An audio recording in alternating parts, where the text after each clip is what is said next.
আজকে সারাদিন এত সুন্দর আবহাওয়ায় সবাইকে সারপ্রাইজ না দিলে কেমন হয় বলেন তো। গুড়ি গুড়ি বৃষ্টি, তার সাথে কিন্তু দুপুরবেলা হঠাৎ করে মুষলধারে বৃষ্টি নেমেছে। প্রায় 1.5 ঘন্টার মতো এরকম বৃষ্টি পড়েছে। যেরকম বৃষ্টি তার সাথে সেরকম বাতাস। আর এই আবহাওয়ায় মনে হচ্ছিল কম্বলটাও উঠিয়ে রেখে শীতকালে ভুলই করেছি, আবার নতুন করে কম্বল বের করতে হবে। এরকম ওয়েদারে আমার ঘুমাতে অনেক বেশি ভালো লাগে। দুপুরে সবাই মিলে খাওয়া দাওয়া শেষ করে আমরা তো ঘুম দিয়েছিলাম, একটা লম্বা একটা ঘুম। তো ঘুম থেকে উঠে সন্ধ্যার সময় ভাবলাম এরকম ভুনা খিচুড়ি রান্না করে ফেলি। আর আমার হাতের এই ভুনা খিচুড়িটা সবাই পেলে আর কোনো কথাই নাই, এত বেশি মজা হয় আমার হাতের এই খিচুড়িটা। তো যাই হোক, গরুর মাংস কিন্তু আমি ছোট ছোট করে কেটে ধুয়ে নিয়েছি, আর তারপরে সব রকমের বাটা মশলা, গুঁড়ো মশলা, লবণ, তেল দিয়ে ভালো করে মাখিয়ে নিয়েছি। তারপরে তেজপাতা সহ পেঁয়াজ, কাঁচামরিচ তেলে ভেজে জিরা ফোড়ন দিয়ে মাংসটা ভালো করে রান্না করে নিয়েছি, একদমই মাখো মাখো করে। তারপরে এদিক থেকে বড় একটা হাঁড়ির ভিতরে মোটা মোটা করে চাকচাক করে পেঁয়াজ কেটে দিয়েছি অনেকটা পরিমাণে। এর ভিতরে কাঁচামরিচ কুচি আর আস্ত রসুনের কোয়া, তেজপাতা সহ ভালো করে ভেজে নিয়ে আগে থেকে ধুয়ে রাখা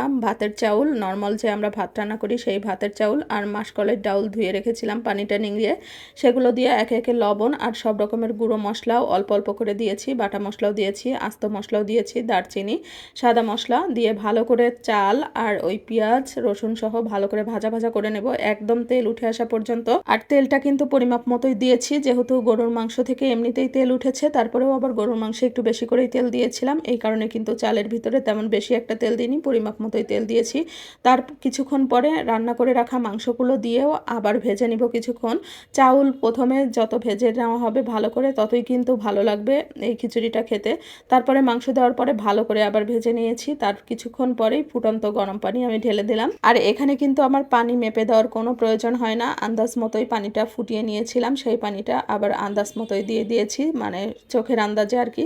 দিয়ে ভালো করে সবকিছু মিক্স করে এখন ঢাকনা দিয়ে ঢেকে রান্না করে নিব। এর আগেও বহুবার রান্না করা হয়েছে, যেই খেয়েছে তার মুখেই শুধু প্রশংসা আর প্রশংসায় একদম ভাসিয়ে ফেলেছে। তো যাই হোক, এখানে কিন্তু আমি পোলাওর চাউলও ব্যবহার করতে পারতাম, তবে পোলাওর চাউলের চেয়ে আমার কাছে মনে হয় ভাতের নর্মাল চাউল দিয়ে রান্না করলে অনেক বেশি ভালো লাগে। তো যাই হোক, এখানে কিন্তু পানিটা দিয়ে ভালোভাবে নেড়ে দিয়েছি, আর এখানে আমার ঢাকনাটা ছোট হয়ে গিয়েছে, এই জন্য কিন্তু আমি একটা খুন্তি দিয়ে এভাবে বসিয়ে দিয়েছি। ইতিমধ্যে কিন্তু আমার রান্নাটা হয়ে গিয়েছে, যেহেতু ইন্ডাকশন চুলা ছিল, ওখানে হিট কমানোর কোনো অপশন ছিল না, এই জন্য অল্প আঁচে গ্যাসের চুলায় আমি বসিয়ে দিয়েছিলাম হালকা আঁচ দিয়ে। এমনিতেই আমাদের গ্যাসের চুলায় তেমন একটা গ্যাস থাকে না, অল্প অল্পই থাকে, এই কারণে কিন্তু এই চুলাটাতেই বসিয়ে দিয়েছি। 10-15 মিনিটের জন্য বসিয়ে দিয়েছিলাম, আর এরকম একটু মাখো মাখো টাইপের হয়েছে, তবে রান্না করার পরে ঠান্ডা হয়ে একটু ঝরঝরে হবে।